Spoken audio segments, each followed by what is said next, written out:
Okay, if you can hear me, clap once. Good one. We could not have a forum without Jonathan's opening clap. Right? Hi, everybody. Welcome. Welcome to the first Massachusetts Senate Forum for our two neighboring districts in the 2026 election year. I'm Carol Lasky, co-chair of the Boston Ward 4 Democratic Committee. On behalf of the Ward 4 Dems, which encompasses parts of the Fenway, Back Bay, and the South End, and our wonderful partners from Ward 5 Democratic Committee, we're delighted to join with you tonight for two important conversations. Electing senators for the first Suffolk and Middlesex districts, try to say that fast 5 times, right? Is something our ward committees take very seriously. We invite candidates for all offices to attend our meetings, answer our questions, and hear our concerns. We get to know them as issues advocates, as colleagues, and as our neighbors. Then, following the elections, we watch for our newly elected representatives' steadfast commitment to progressive principles and for their accountability. Tonight, as you know, is a double header. We're going to begin with the candidates for the Suffolk and Middlesex district seat, followed by the candidates for the first Suffolk seat at 7:30. The forum is being recorded, and it'll be posted, is currently being posted on the Ward 4 Democratic Committee's Facebook page. And if you'd like to watch it later or tell your friends about it, it will be available on the Ward 4 YouTube channel. We are not going to be taking questions from the audience this evening. The moderator's questions have been reviewed by our ward committees to ensure that our neighborhood's priorities are represented. And we did invite all registrants to submit questions as they signed up on our Eventbrite platform. So, let's get started. It's a pleasure to introduce our wonderful moderator. Samantha Gross is a politics reporter for the Boston Globe, where she has covered state government and politics from the Beacon Hill Bureau since 2022. Sam, I open the Globe almost every day and you're there, and I know I'm going to be beautifully informed. Thank you for your work. Samantha was born and raised in Northwest Indiana and graduated from Boston University with a degree in journalism. So please join me in welcoming Samantha Gross.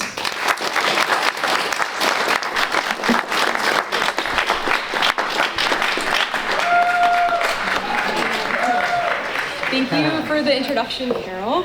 And hello, everyone. Thank you so much for being here. I know we're excited to get started, so I'm going to set some ground rules for our forum tonight. And yeah, we'll get going. So the candidates will each begin with a 90-second opening statement, and then there will be a mix of 60-second open-ended questions and lightning round questions. I may direct specific questions to individual candidates. I reserve the right to follow up to a candidate's answer with an additional question. In that case, candidates will get 30 seconds to have a follow-up response. If a candidate is mentioned in another candidate's answer and they wish to rebut, they can request a 30-second rebuttal. And to the fullest extent possible, candidates will receive equal time. Ben and Tony, our amazing timers in the front row, are going to keep us honest, so thank you. We have 5 candidates with us this evening. We have 2 for the Suffolk and Middlesex seat and 3 for the first Suffolk seat. We've invited all Democratic candidates who have been certified by the State Elections Commission. Last note of admin before we get to our candidates.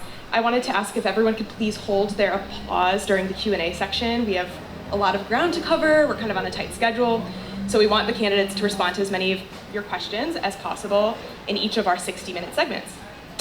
And now I will introduce our panel.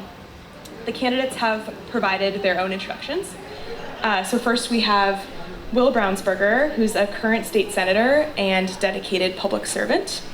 And then we have Daniel Lander, who served as a senior aide for Mayor Wu. He worked for Senator Warren, and he lives in Fenway with his husband. So I'll welcome our candidates to the front.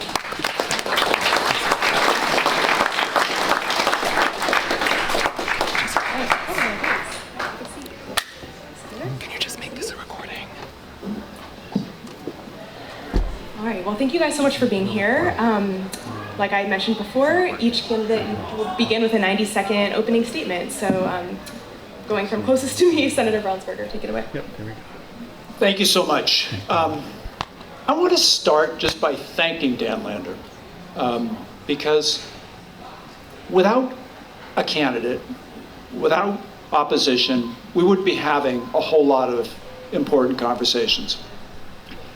What America is all about is electing leadership through the democratic process, and conversation is the heart of that process, and having a candidate, having two candidates in the race instead of just one is really important. And I want to thank Ward 4 and Ward 5 for the consistent efforts that they make year in and year out to foster a high quality of dialogue, which they really do. Thank you, Samantha, for all the work that you do, and thank you for serving the whole group today as moderator. For me, conversation with constituents is the heart of what I'm all about.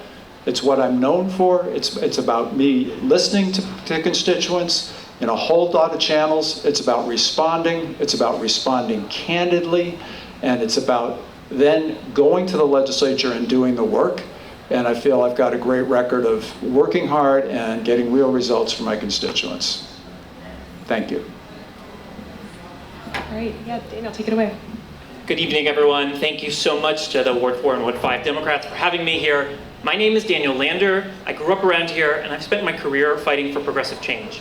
I've worked for leaders like Senator Elizabeth Warren, Stacey Abrams, and Boston Mayor Michelle Wu. Here in the city, I fought to tackle our housing crisis and to drive down our racial wealth gap.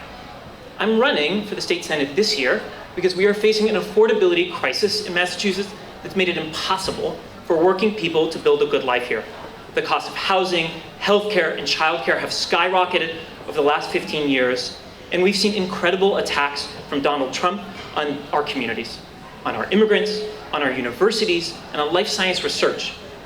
Despite this, we have the least effective legislature in the country, and unfortunately, my opponent is the architect of that broken status quo.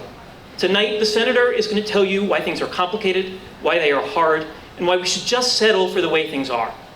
But I reject that poverty of imagination, and I'm running because I think we need leaders who will meet this moment with urgency, with persistence, to tackle our housing crisis, to stand up to Trump, and to make sure everyone can build a good life here in Massachusetts.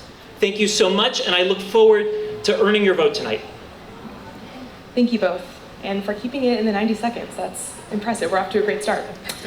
I wanted to start off with a question that is about a buzzword that we've really been hearing this year, which is affordability. That is, there's real increases in cost of living. There's a lot that contributes to this. Starting with Senator Brownsberger, what would be your top 2 priorities to address the high costs faced by your constituents in the next term? Number one, I think we want to sustain mass health and our support for healthcare. That's the thing that's under threat right now, and we want to fight back and make sure that we prevent people from losing healthcare. 2, I want to make sure that we support the MBTA at a level which allows it to provide continued service without raising fares. In my district, transportation and the T are top issues. 3, I want to keep pushing down the cost of college. We in the Senate and the House have made community college free, and we've dramatically increased the amount of aid available to students going to colleges. And 3rd, and I don't know, maybe I'm 4th or 5th by now. I did say 2. You want 2? All right, we'll take the top 2. All right, we'll stop there. All right, Daniel. Thanks. So my top priority to tackle the affordability crisis here is to focus on the biggest thing making it so hard to live here, which is the cost of housing. There are so many people in this neighborhood, in this district, who are renters who are struggling each year to afford to stay here. We need to build more affordable housing. We need to invest in our public housing authorities to transform them into real public developers. to build social housing at scale. We need to add new protections for renters, rent stabilization, and to make sure that renters can organize to buy their buildings. To make sure folks can get around affordably and reliably, we need to move beyond just band-aiding the MBTA to make sure it is a great way to get around. That starts in the little and the big, right? I want the T to run late night buses 24 hours a day. There are so many people in this district who work at our hospitals, taking care of patients, people who work at our bars and restaurants, serving folks, and just people who enjoy our city. They have no way to get home affordably. That is an easy investment the T could make tomorrow if they had the ambition and will, and I'm going to focus on it. Awesome, thank you. And again, keeping it on time. I'm very impressed. I wanted to ask about, we were talking about affordability and healthcare came up. There have been a number of retrospectives this year because it's the 20th anniversary of the 2006 mass healthcare reform law. I wanted to ask how you would evaluate its progress and what the state needs to do to improve affordability and access to healthcare in 2026. Who goes first? We'll go with you first, yeah. Okay. So, first of all, it's a great success, right? We in Massachusetts have managed to to drive down and keep down the number of people who are uninsured. Basically, almost everybody in Massachusetts gets health care one way or another. The challenge we face right now is a two-pronged challenge. From the federal level, we face cuts and pressure, and we want to try to sustain the funding necessary to avoid any cuts that actually impact people. And of course, that includes protecting gender-affirming care, which the federal government has pushed us out of, so we put state money directly into that. But then the other side of it is holding down costs, and we're struggling to do that on a bunch of different fronts. Struggling to control prescription drug costs, struggling to keep the private equity from plundering, like those forces have done a lot of damage to our healthcare system. So it's on both sides, trying to hold down costs, trying to keep the funding in place. That's the key. Look, over the last 15 years, healthcare costs have skyrocketed here, and the legislature has been dragging their feet here, right? As I talked to even healthcare workers in this district, they cannot access primary care physicians, right? So many folks are worried that they can't afford the cost of care. In this district, we almost lost St. Elizabeth, now BMC Brighton, because the legislature was not providing adequate oversight over steward healthcare. We need new leadership to push forward, to invest in our community health centers, to look for good ideas around the country to bring down the cost of prescription drug prices. In Arkansas, they've taken really interesting action to finally get pharmacy benefit managers out from owning our pharmacies to make sure that costs are coming down. We should look everywhere for good ideas and finally work to make sure people can access affordable good care. Thank you. Another kind of affordability related question. We're talking about what people are paying for. Daniel, what are 3 steps you think the state Senate could do to reduce utility bills, which have been going up?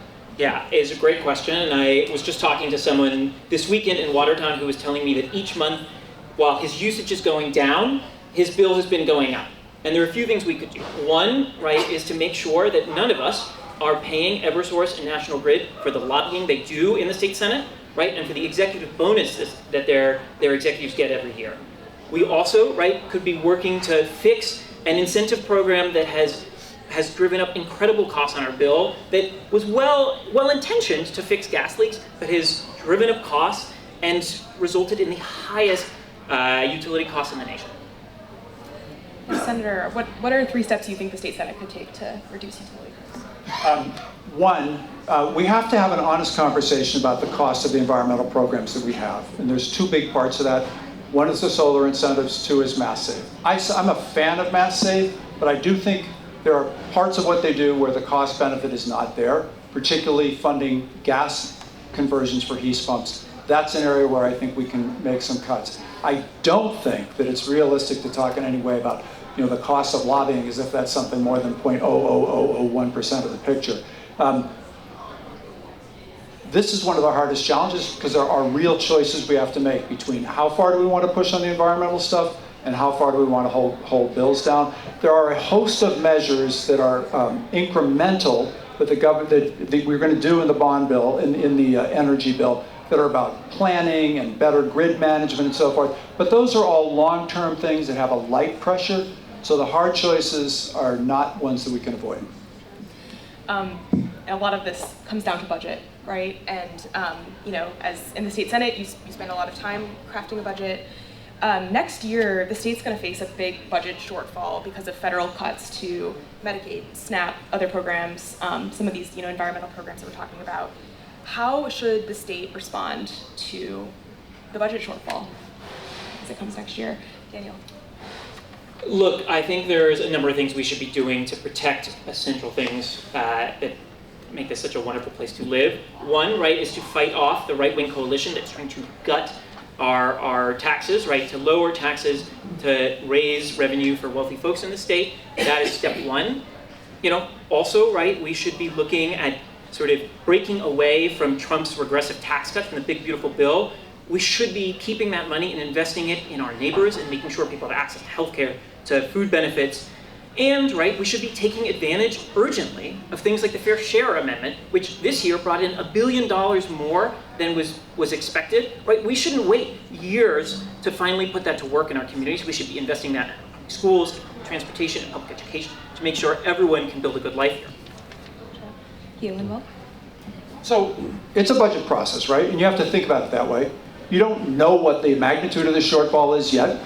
Come January, we'll make an effort we'll consult all the wise people in the state about what they think, how they think the numbers are going to work. We'll develop a sense of how does the amount of money that we're going to have compared to the program needs that we see. There'll be an identified gap, or there won't.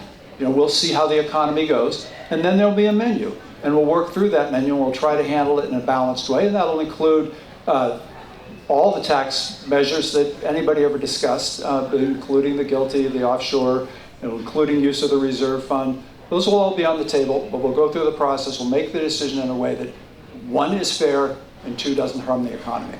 Thank you for that. I wanted to turn our attention to education. Boston is in a tough place right now, planning to lay off various staffs in BPS this year, as are other cities across the Commonwealth. And they've all been hit with rising inflation, healthcare costs, loss of federal grants. And there's been a conversation about revisiting Chapter 70 formula, which was last updated, I believe, in 2019. Should we update it, and how?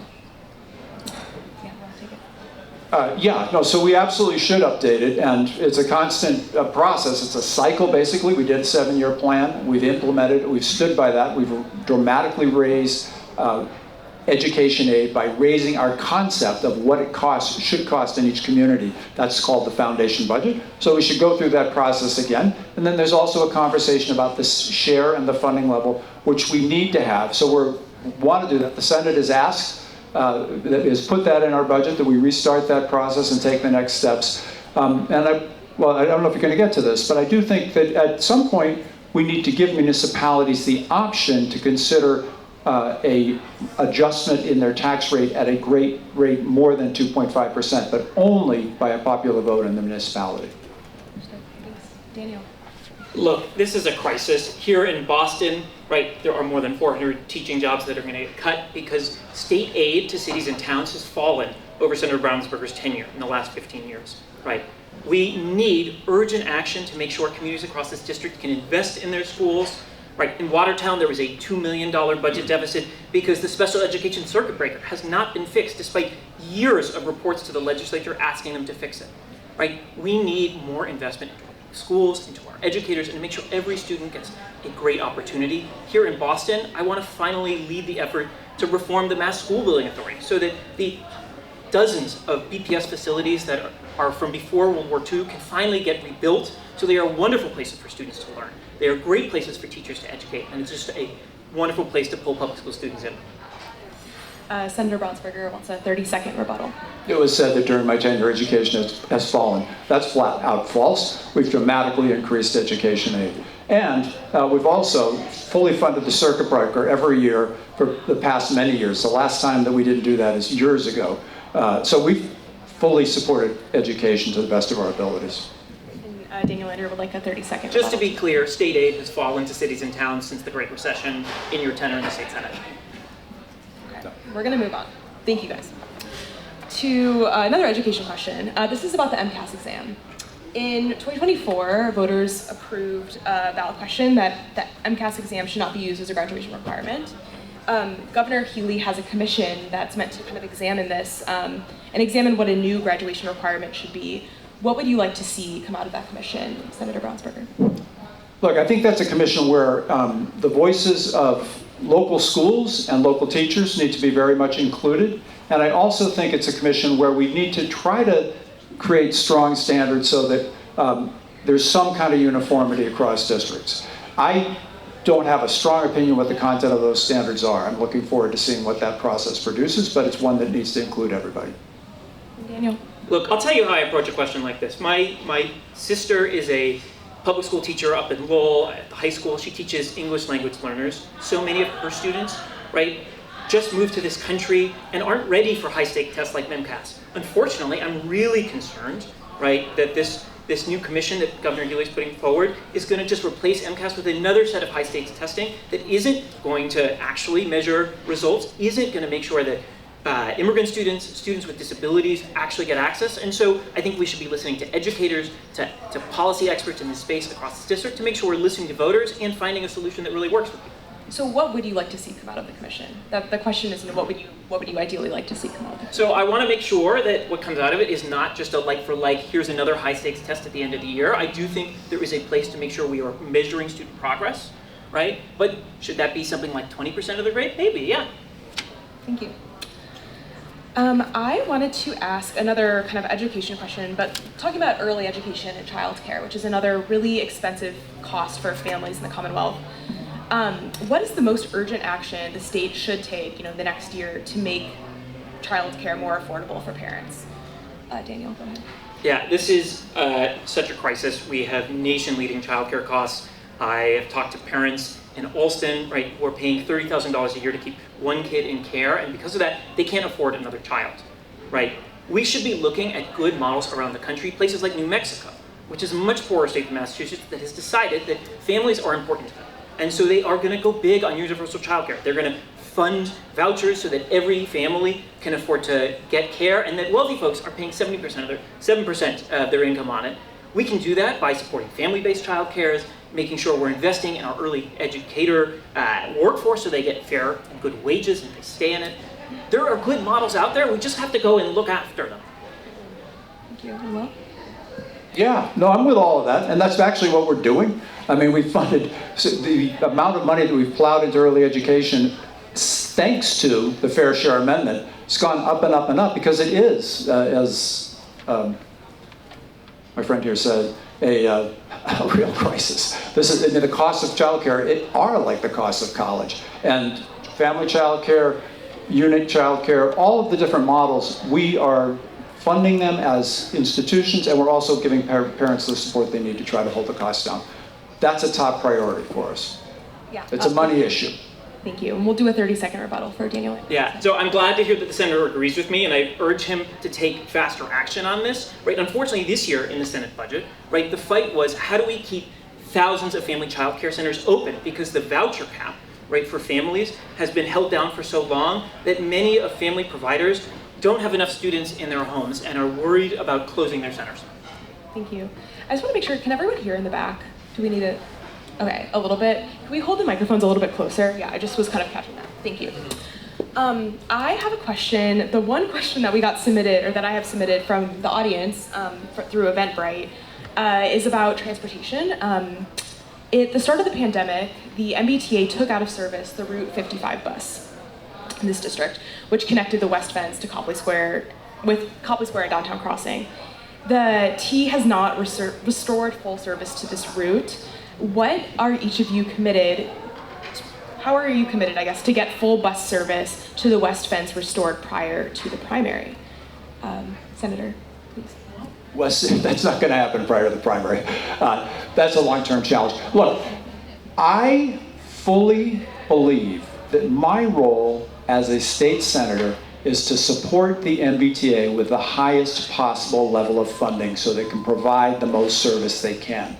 I have faith in the MBTA's planning process and how they allocate resources. They field as many buses as they possibly can at rush hour, and they therefore deploy them to the routes where they're going to get the most usage. That is not the 55, for better or for worse. The long-term vision that I have for this is the MBTA's vision, is the Better Bus Project, which recognizes the need for service along that channel and says we could develop more ridership by creating a through route from Longwood through Boylston down to Kenmore and then across to Kendall, which is the hope that you could pick up some ridership and actually justify the use of a bus on that route.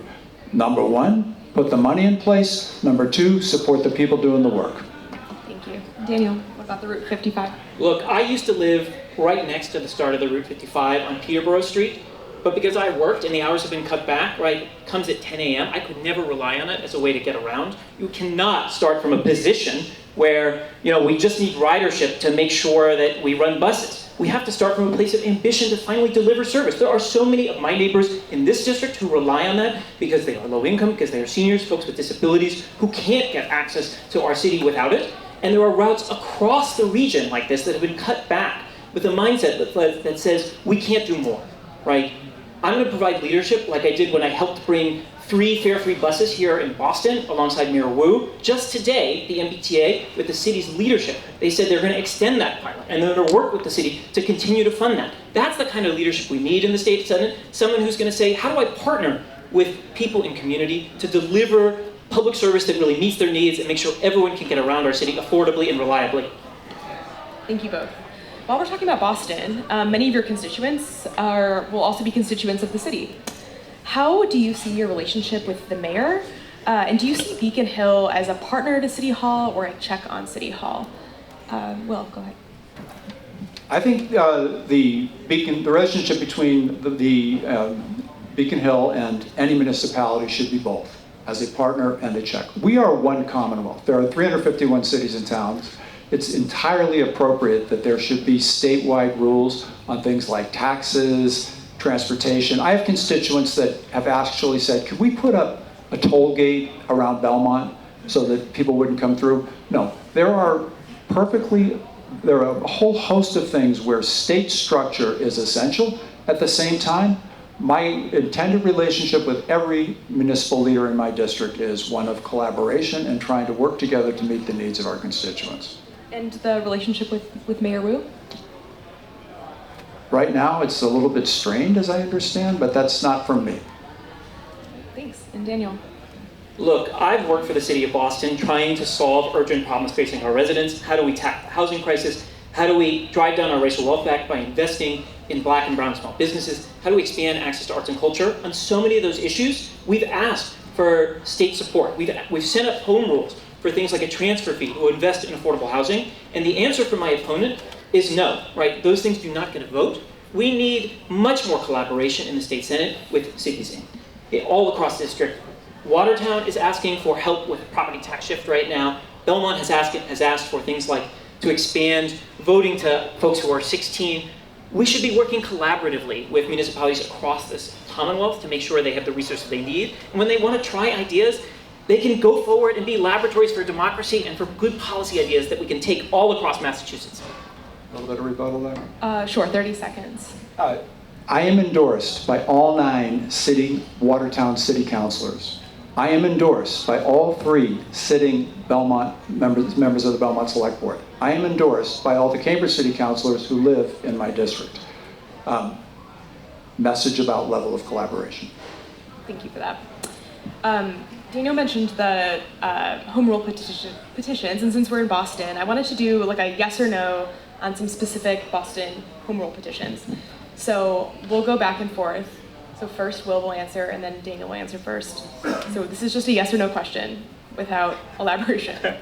Okay. The first one is the real estate transfer fee, which would allow a small tax on high-dollar real estate transactions to fund affordable housing. Not as a local option, and probably not statewide. Yes, I was part of the coalition to try and pass this, and I will be a champion for it next year. All right, next, a temporary shift of some of the city's property tax burden onto commercial real estate in order to ease property tax spikes for homeowners. No. Yes. Rent stabilization and just cause evictions. No to rent stabilization, yes to a conversation about the eviction rules.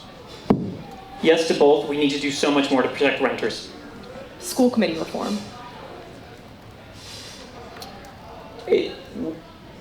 that's up to the city. Yeah, I would agree. If the mayor and the city have a proposal, I will definitely look at it. Thank you both. I love a yes/no. Keeps it moving. All right. We'll go back to some policy. I wanted to ask about inequality in the city. I wanted to ask which policies, and please be specific, let's say 3, would you advocate for to reduce inequality in Boston, particularly, thinking just the city of Boston? Daniel. So I think one thing we can do, right, is to invest in affordable housing, right? That is the biggest housing cost for so many folks, right? That was both, how do we expand pathways to home ownership? One way to do that is to bring new revenue up with things like a transfer fee on luxury home sales. I think we can also be investing much more in our public schools so everyone gets a great education, right? And so they can join our workforce. I also think we could be doing more to support Black and brown small businesses in the city so they can build wealth. I helped create the Space Grant program here in the city that's helped more than 90 small businesses owned by Black and brown and female entrepreneurs open all across the city. Closest one here is Danny's Queer Bar, but there are so many businesses around here. It's a thing that we could really build on with more state support. Thanks. Senator? I think in the long run, the big thing about to reduce inequality is improving the quality of our schools. And we want to support the schools with as much resources as we can. That's our priority from the state level. And that oversight, make sure, keeping the testing in place so that not so that we have high stakes testing that harms students, but so that we know how schools are performing and we focus on each one of them and we make the changes we need to lift the quality of education up. I also feel that we need to, for the folks that have really fallen off the edge and have ended up in the criminal justice system, I'm concerned about rehabilitation. I'm concerned about bringing back people in reentry in a way that they can succeed, cutting the chains that hold them down when they're trying to get back up on their feet, the fees, the fines. We've done a lot of that already, but now we need to keep focusing on the quality of our reentry supports. Can I have a 30-second follow-up on specifics on reentry supports that come to mind?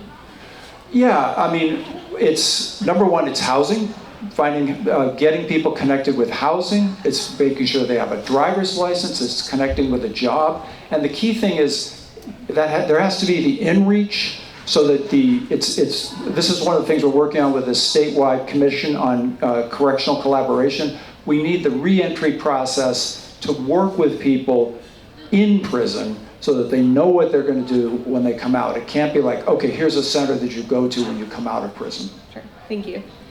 Another vulnerable community in our state is the immigrant community. What is the state's role if there's an ICE surge in Boston, Daniel? Look, I think there is so much more our state legislature and our state senate could be doing to protect immigrant communities. I think it is frankly shocking that Massachusetts is the only blue state in the country that has not passed new protections to keep ICE out of our schools, out of our hospitals, out of our courts, out of our places of worship. And that when the state senate was considering legislation recently, they ignored recommendations from educators on how to protect immigrant students and families. They ignored recommendations from healthcare workers on how to protect immigrant patients trying to seek access to care, right? Cities are at the front line of so much of this, and so the state should finally take some action. They should rip up the 27G agreement we have with ICE. We are the only blue state that still has a cooperation agreement with ICE. We should be leading to show our immigrant neighbors that we are there for them, and we're going to fight every single day to make sure they're safe in our communities. Senator, what's the state's role if there's an ICE surge in Boston?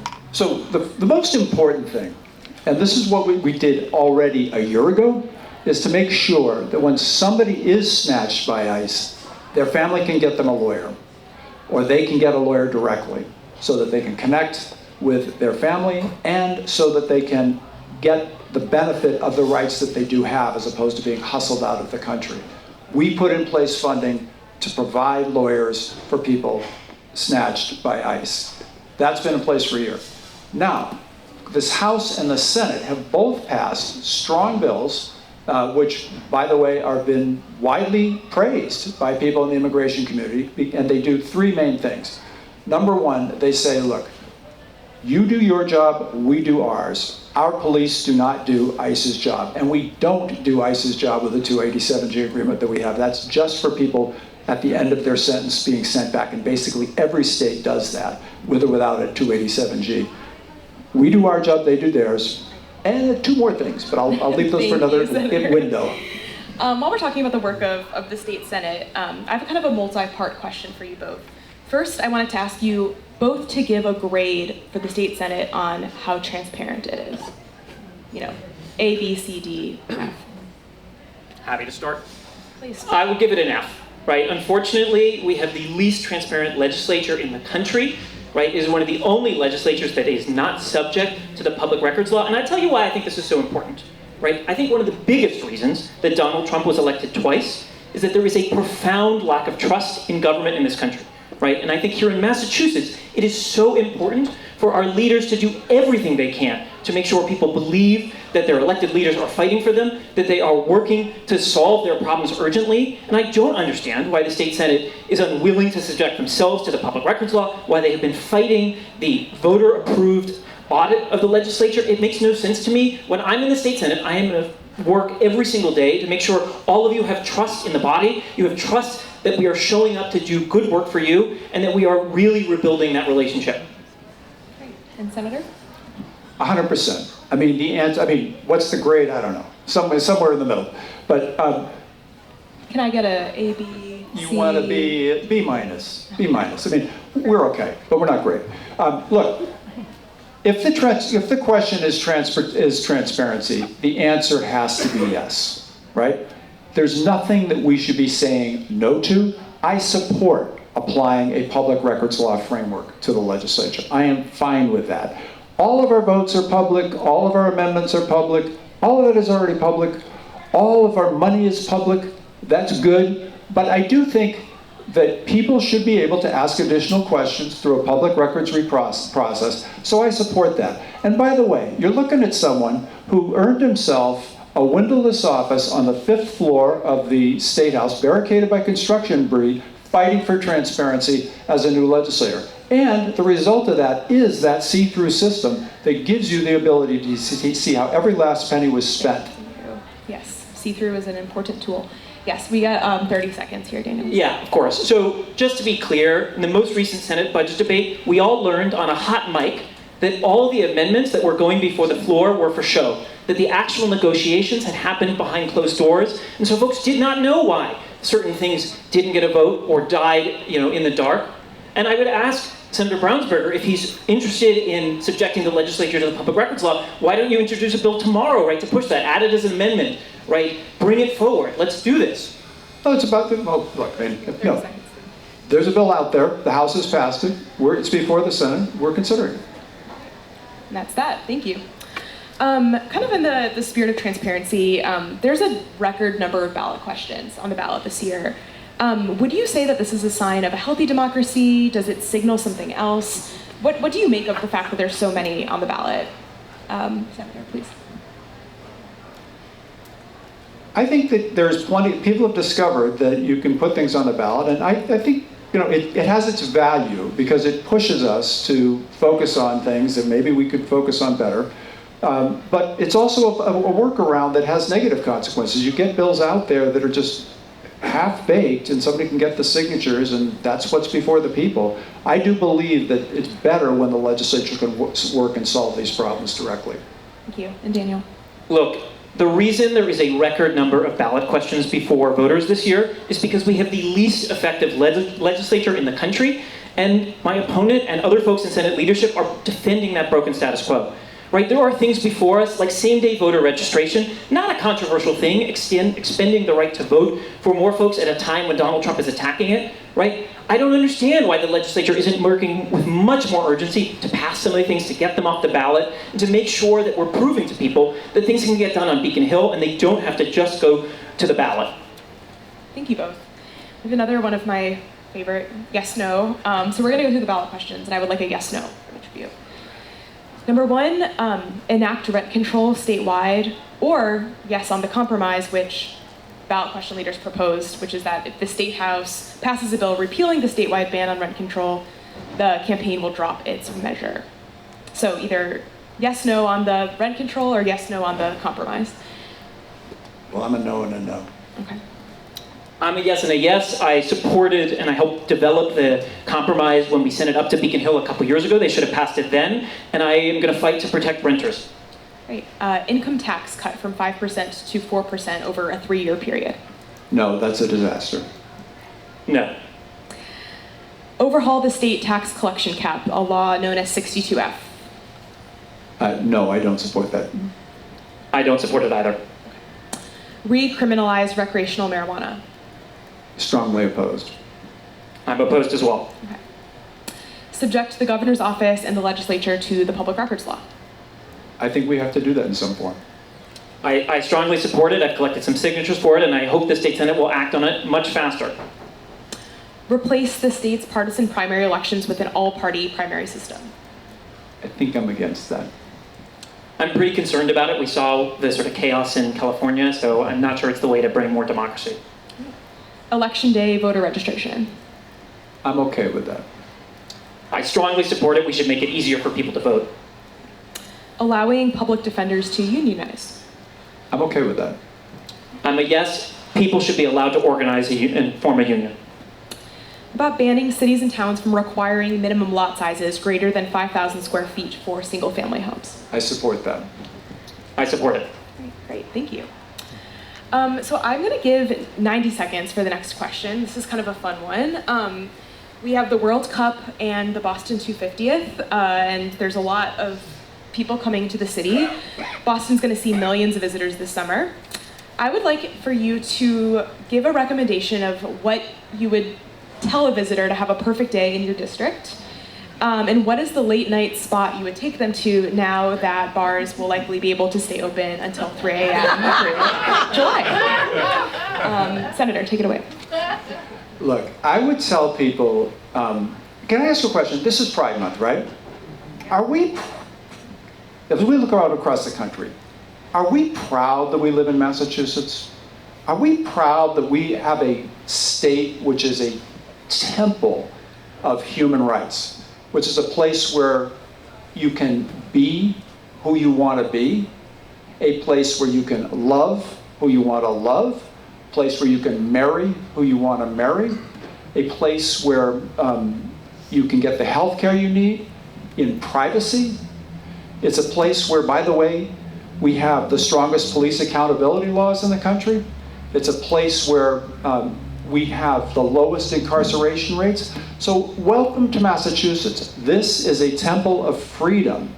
And I want to say this, in this context, that's not an accident.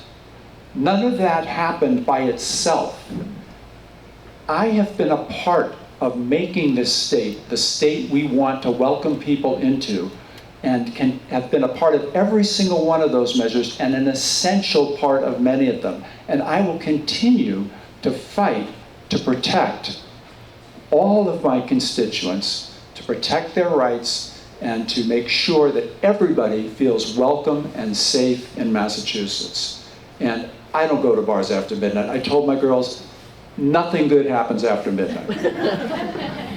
Any specific recommendations though on things in your district that you would take a visitor to see or do? Oh, I'd take them down to the river and take a walk and just enjoy the Esplanade. That's my space. Thank you. Daniel. Look, I agree that this is a wonderful place, but it's gotten really, really expensive and hard to live. It's the reason 30,000 people leave Massachusetts every single year. And so I'm running because I think there is so much more the state senate could be doing so that all of us can stay here and enjoy the wonderful city. Some of my recommendations to the folks coming in, I joined Senator Brownsberger. You should bike around the Esplanade. You should go down the Charles River. You should go explore places like Savant Bakery in Watertown to get amazing baklava. You should go to see some amazing live music at a place like O'Brien's in Allston. Right? If you want to go out and you're in the LGBTQ community like myself, you want to go to Danny's Queer Bar.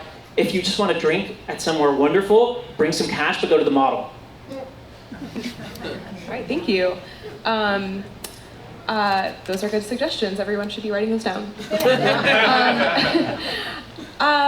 Because folks here are here for the are Democrats, I imagine, or are interested in democratic politics. There's been a lot of discussion in the last couple of years about the future of the Democratic Party in the wake of the 2024 election. I wanted to just kind of ask what your temperature is on the state of the Democratic Party, and what would your recommendations be for the party kind of broadly to move forward? Daniel, actually. Sure. I think, right, we need leaders across this country and here in Massachusetts who understand the moment we are in, who want to meet it with urgency to tackle the big challenges facing folks. Who want to bring down the cost of housing, who want to expand access to public transportation, who want to protect immigrants and life science, right? Voters and community members across this district and across the country are hungry for leaders who won't defend a broken status quo, who won't make excuses for why everything is too hard to fix and why we should just make do with the way it is. They want us to show up and try every single day to make their lives better and to work in collaboration with them, to imagine a better future, because we know this is not it. I'll take it. My turn? Yeah, sorry. I think that, like, if you look back to 2008, Obama won. They thought the Republican Party was done with, right? And nobody knew where it was going to go. And then before you know it, they're coming back. So the Democratic Party's at a low point. We're licking wounds, but guess what? We didn't lose by that much, right? So it's just, this is a country that can go either way. And once we find the next leader of the Democratic Party through the primary process that's going to go on, the party's going to come back together around that leader, and hopefully we'll have the right leader and we'll do a good job of listening to Americans and hearing what they identify their needs and goals as, and really directly responding to that. I stopped myself when I said, let's get the right message, because it's never really about messaging, because you can't tell people what to think. It's about listening to people and meeting their needs, and we haven't done a great job of that across the country, but we can do better.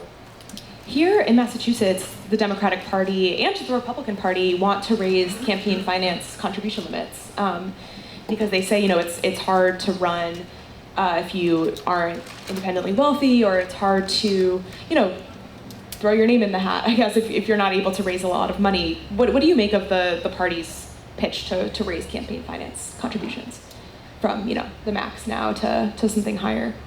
Well, go ahead. So I'm going to focus on it as a state question. I don't feel too strongly about that. I mean, I raised most of my money in my district. I raised 95% of my money in the state. I feel great about that. And you look at the process. If the numbers were a little higher, some people would be able to give more, but most of my folks wouldn't give more. So I don't know. I'm okay with it. And Daniel. Either way. Gotcha. Thanks. Look, I'm really concerned about big spending in our elections. I'm deeply concerned about corporations and lobbyists who give thousands of dollars to politicians to get their way. I think we should be looking to states like to Hawaii that have taken on challenges to Citizens United to get big money out of our politics and to invest in public financing so that you don't have to kowtow to lobbyists and wealthy people just to get on the ballot. Awesome. Thank you. I have run through my list of questions, which I wasn't prepared for that. So I guess I would love to give you each a minute to kind of send these folks with your message and kind of what you hope people take away from this forum. We have kind of a long road to the primary. For you guys, it probably feels like a short road. But yeah, what's the takeaway that you're hoping to leave folks with tonight? For a minute each. Daniel, go ahead. Sure. Well, thank you all so much for taking the time to come listen to us and to really engage in this process. I'm deeply grateful. I'm asking you for your support because I believe we need leaders in this moment who will fight with urgency to solve our affordability crisis, to bring down the cost of housing and transportation, and make sure everyone can build a good life here. And there is a big difference of priorities in this race. The other day, my opponent was asked what his top priority was on television, and I thought he would say, building more affordable housing, or protecting immigrants, or driving down the cost of living. But he said his top priority is preparing for the 2030 census. I thought it was an Onion article. We need leaders who are going to show up every single day with a fire lit under them to make sure everybody can build a good life here in Massachusetts. That is what I'm going to do when I'm elected next year, and I really hope to earn your vote. Thank you so much. And Senator? I think I've been misquoted. Certainly. It was on Boston News Network. Folks can find it online. Yeah, I don't know. Something got chopped there. Because everybody knows that, housing is top priority for everybody. Housing is top priority for everybody. But you also have to you have to do some blocking and tackling, and that does include, and that's one of my designated responsibilities, preparing for the 2030 census so we get the support we need from the federal government. It's an important thing to do, but we all know what the top priorities are. Housing, transportation, healthcare, justice, freedom, and the things that we've done in this state to protect our people, I think are really beautiful. I am someone, and I am just a humble public servant. I am someone who really puts himself out there. I listen and interact with my constituents every day. I go to the State House, I deal candidly with everybody, and I deal candidly with my constituents, and I work very hard, and I have, next to my name, huge progress on a whole lot of fronts, including housing, as the lead author of last year's big housing bill. Thank you. Let's give it up for Daniel and Will.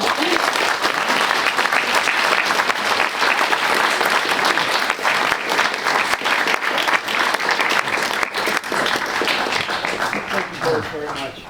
Thank you, Bob. Thank you.